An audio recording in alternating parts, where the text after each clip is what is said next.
morning fundraising. Salut, c'est Fred Fournier de MindMe. Nous sommes au jour 10 du confinement et nous allons parler fundraising et nous allons parler un petit peu de deux sujets ce matin en priorité. Un premier sujet autour d'une étude que France Générosité a partagée sur son site. Je vous mettrai le lien de l'étude France Générosité, de l'étude Kantar Media, pardon, transmis par France Générosité. Ce lien sera dans les commentaires de cette vidéo. Cette étude, c'est une étude Kantar Media qui a été réalisée en France, en Italie, en Angleterre, aux USA, je regarde mes fiches, au Japon et en Grande-Bretagne, et qui est sur l'impact du coronavirus sur les citoyens de ces différents pays. Il y a quelques tips à prendre dans cette étude par rapport aux logiques de fundraising. Il y en a deux en particulier. Qu'est-ce que les Français pensent et quelle est pour eux leur première préoccupation? Et dans le top 3 des préoccupations des Français, c'est d'abord la santé des personnes qui vivent en France. Donc, cause sociale, médicale, s'en sortent bien par rapport à cette préoccupation-là. La deuxième préoccupation des Français, c'est la santé de leur famille et de leurs amis. Et la troisième préoccupation, c'est leur propre santé. Il y a une autre question intéressante qui a été posée dans cette étude, c'est est-ce que le coronavirus et la crise sanitaire actuelle a un impact sur le revenu de votre foyer? Pour 24% des foyers français, la réponse est oui. Il y a un impact. Pour 41% des Français, la réponse est il y aura un impact. Donc ça, c'est pas une super bonne nouvelle. On sait très bien que pyramide de Maslow oblige, le fundraising n'arrive pas forcément en première place. Donc il va y avoir des choix, on le savait, ça se confirme, il va y avoir des choix de la part des Français sur leurs engagements auprès de leur famille, auprès des organisations qui les sollicitent et auprès de leur tout un chacun et leur quotidien évidemment.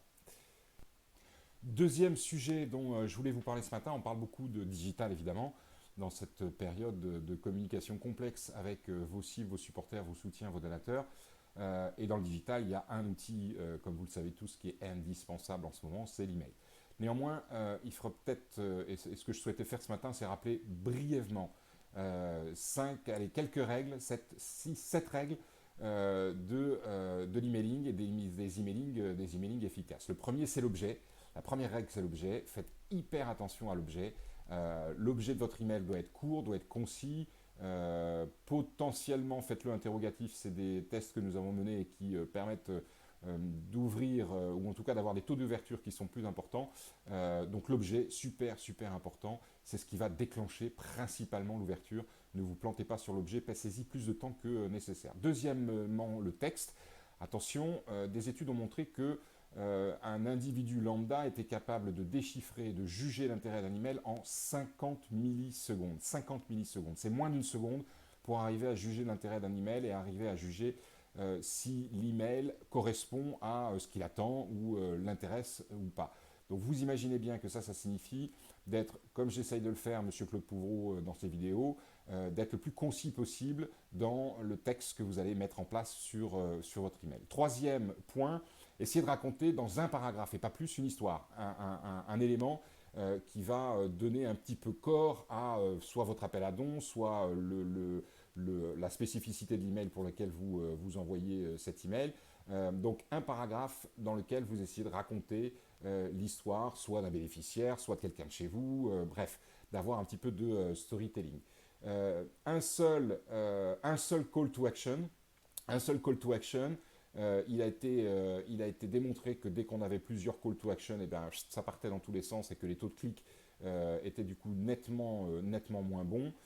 Donc si c'est de l'advocacy, si c'est pour signer une pétition, c'est un seul call to action. Si c'est du don, c'est un seul call to action.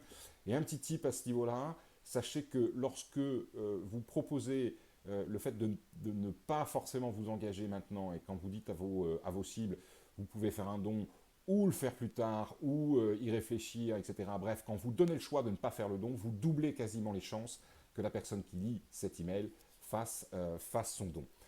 Cinquième élément dans votre emailing, n'oubliez pas l'impact de ce que vous demandez, que ce soit en termes de collecte de fonds, que ce soit en termes d'advocacy, arriver à mettre en avant l'impact que cela représente. Sixième point important dans un email, c'est le fait que le process qui vous amène vers le call to action soit extrêmement simple.